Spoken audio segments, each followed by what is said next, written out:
So welcome guys, ako nga pala si Michael at ngayon ang gagawin natin ay back and bicep and magsisimula tayo sa lat pull down, 2 sets, 6 to 8 reps and 2 to 3 minutes yung pahinga and straight yung katawan, hindi masyado maglilin and dahan-dahan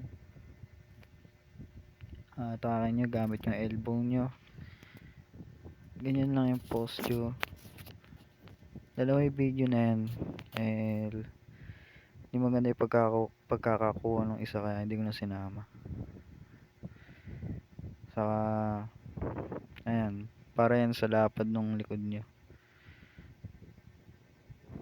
Saka gagamit ko yung strap para mas mag-improve pa yung back nyo kahit beginner lang kayo.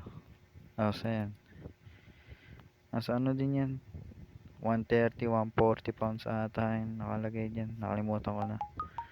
Tapos ayan, nag-change grip na ako. Last set ko na yan, pinilit ko pa rin kahit medyo hirap na. Ayan, till failure yung sets. Tapos lipat naman tayo sa row. Ayan, nag ano na lang ako, nag tawag din basta yan sa Smith machine. Tapos nilagyan ko ng incline bench. Pangit kasi yung T-bar walang chest supported gumawa na lang ako ng sarili kong chest supported row. Ayan, para naman yun sa upper back, 120 pounds yan, 6 to 8 reps. Tapos 2 times failure yan. Pag di nyo na angat, mag shrugs kayo, kaysa shrugs tawag din. So ayan, natatarget yung rear delts niyan, rhomboids, tapos yung tawag din, traps. Ayan, second set na. Ayan, naayos ko lang yung pants ko nahuhubuan ako Ayan, talagang maganda rin yung may strap talagang masasagad yung back nyo at hindi kayo mahirapan magbuhat pag may strap. Nakapatong lang yan sa dibdib ko, tapos yung likod ko hindi naka curve straight, tapos naka brace yung core ko para di ako nahihirapan mag row. Tapos ayan, nakikita nyo naman natatarget yung back ko, kasi nai-stretch yung rear delts ko kung nakikita nyo sa video. Hirap din, pero ayan, pinakamasarap na back exercise yan para sa akin, yung chest supported row. Ayan, hindi ko na maangat kaya shrugs ko na lang, kaya shrugs tawag yan. So ayan, nalaglag pa yung sombrero ko pero ayan, may pakin. So ayan, unilateral row. Hindi kasi pantay lats ko inuuna ko dyan yung kaliwa kasi mas maliit yung kaliwa ko Ayan naman, close papunta sa gilid nung waist ko.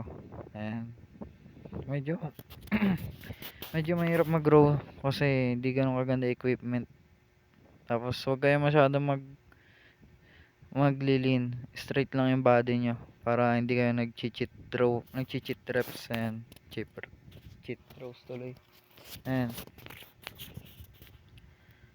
ano lang din yan, tigsalitan lang din, 8 reps. Ayan,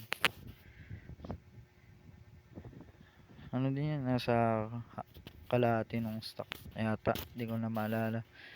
Basta di ko na natatandaan minsan yung nilalagay kong weights basta mas mabigat, mas maganda, pero hindi nasisira yung form. Ayan, kanan naman. Lagi nyo kakain, bago kayo bumuhat, kain kayo. Tapos palipasin nyo 30 minutes or 1 hour. Depende sa kinain nyo yan. Basta kayo pre-workout meal. Na ako ngayon, 58 kg. Tapos, May abs na rin ako. Mamaya makikita nyo sa video. Ayan. Pero hindi pa ganun ka-full yung shoulder ko. Pero ayan, kita naman. Nag-improve. Malaking improve ng physique ko. Sa totoo lang. Ayan. Tapos ipapantay nyo lang sa kaliwaan nyo. Kunwari kung nakawalo kayo sa kaliwa, 8 lang din sa kanan. Ayan, iniba ko na yung camera. Last sets. Puro tig to 2 sets na yan. Tapos puro failure. Tapos, di na ako nagda-drop set. Di naman masyadong importante yun eh. Para sa akin. Pwede naman. Kung nabibiting kayo. Pero patig na lang kasi sa akin eh. Napapatig na lang yung muscle ko nun. Pagod na lang. Nasa 6 stocks din ata ito. Basta yan. Mas maganda talaga yung chest supported eh. Pero wala. Improvise na lang tayo. Pero ang late ko pa din yan.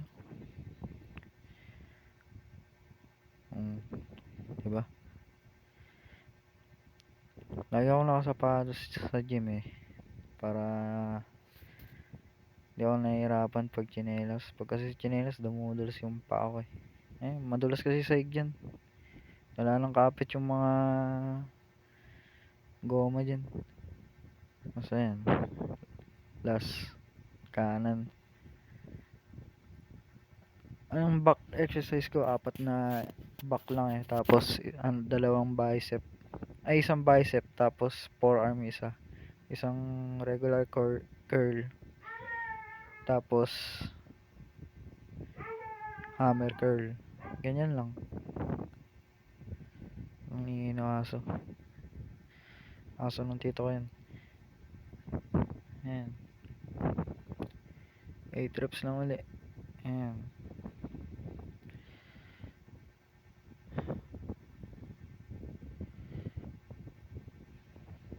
Ayan. Ito naman din, unilateral. Ano din yan, single arm. Ano ba tawag yan? Basta, yun. Sa back din yan.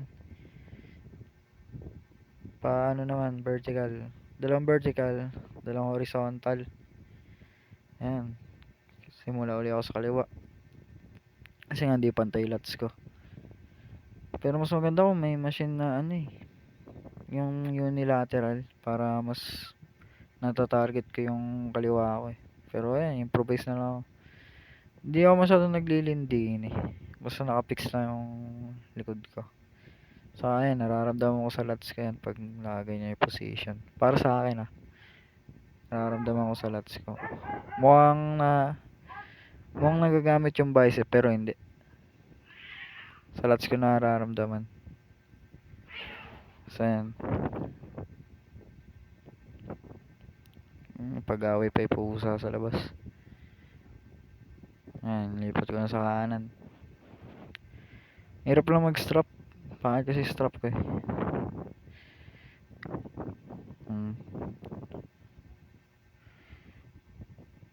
Ano lang yan. 2 sets lang. Puro 2 sets lang talaga.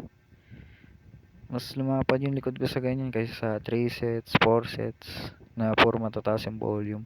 Tapos low intensity. Ayan, high intensity yan. Tapos low volume. Ayan, lumalapad. Mas lumapad ako dyan. Para sa akin Pero kung beginner ka, sanayin mo muna yung katawan mo. Para pag-aralan mo muna yung form. Tapos technique. Huwag ka muna mabigat. Ayan. Isa pang set. Ito last set na to. Full stack yan. So ganda kasi kung may underhand na yung machine na parang pullover. Basta yan. Pero minsan nagpo-pull over din ako. Di ko alam yung tawag sa machine na sinasabi ko eh. Basta yung ginagamit sa US. Wala kasi dito niyan. Ayan Hindi ako masyadong nakalin. Bagya lang. Pinipigilan ko yung sarili kong maglin. Mahirap din balance. So, ayan. 8 reps, 2 sets. Till failure, ayan. Kitang kita yung results ko, ano. Pero wala, maliit pa yan. So, yun lang. Wala na akong masabi, konti lang din pala kayo nanonood din. Pero buti na may nanonood pa rin kahit pa paano. Ang boring ko nga, ano. Wala, di ko alam paano salita eh. Introvert ako eh. So, yan. Lagi ko na tinatrack yung pagkain kasi nagkakat ako. Tapos, ayan, nung nagkat ako, mas nag-improve yung physique ko. Mas gumanda yung details. Pero yung lakas ko, di man masyadong nawala. Nandun pa din. Kasi, bago ako bumuhat, kakain ako ng 100 grams na carbs. Tapos, nasabayan ko ng cobra o kaya sting para may caffeine ako. Para gising ako. Bumili na rin ako ng pre-workout. Ayan, ito. Easy bar. Easy bar gamit ko dyan. Bicep curl. Tinatamad ako mag-unilateral eh. Matagal eh. Tapos, 25 pounds lang yan each. Tapos, 8 reps. Ayan. Yung sigo ko niyan, iniipit ko sa lats ko para parang preacher. Tapos, naka-stretch sa baba. Ayan o. Kita yung ugat ko. Ayos eh. Hirap na hirap. Bala ko mag 35 yan eh. Kaso, di ko pala kaya. Okay na 25. Ayaw mag-igo. Okay. 2 sets lang din yan. 8 reps. Tapos, ito. Hammer. Hindi ko na na-videoan eh. Pero 2 sets yun. Ayan. Ano lang din yan. Tig 8 reps. Kada braso. Ayan. Bali 16 na. 16. Medyo umano na yung form ko. Pumapangit na eh. Mabigat play 35. Tumatama sa traps ko. Mayangat lang. Babawasan ko yan. Hindi optimal eh. Target niyan yung sa forearm. Branchialis ba yan? Basta yan. Ayan, 30 naman. Tapos nakaupo. Last set na to. Last exercise. Tapos, ayan.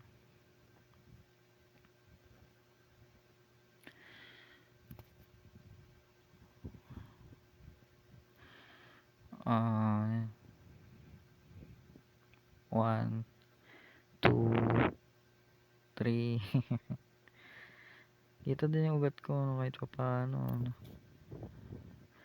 Tagal ko din bago ko makuha yung ugat na yan sa braso. Mga 1 taon din eh. Bago ako magkaugat eh.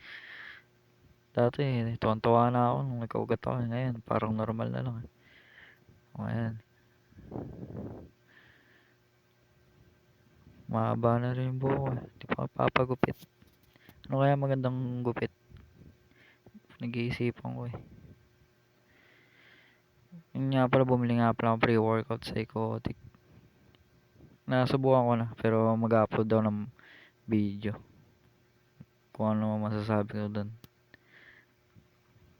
Ayan, physique check.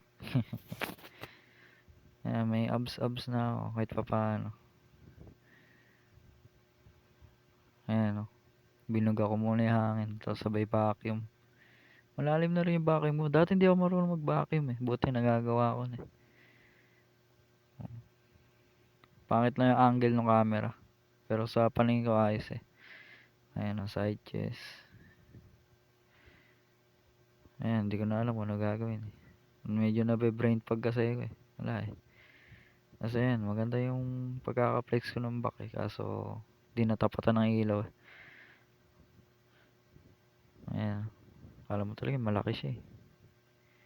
Ayan, nagbuga na naman. Sabay Ayan, lat spread. Mas malaki talaga yung kanan ko kaysa sa kaliwa. Kailangan ko talaga i-improve yun. So, ayan. Iniisip ko ng post gagawin ko. Ayan. O, di ba? Aventay. Pero di naka-flex yung legs. Parang gago lang. Tapos yung mantis pose. Alam mo talaga malaki yung arms niya Maliit yung arms niya. Pero i-improve natin yan. Ayan. Most muscular. Ayan, tapos na.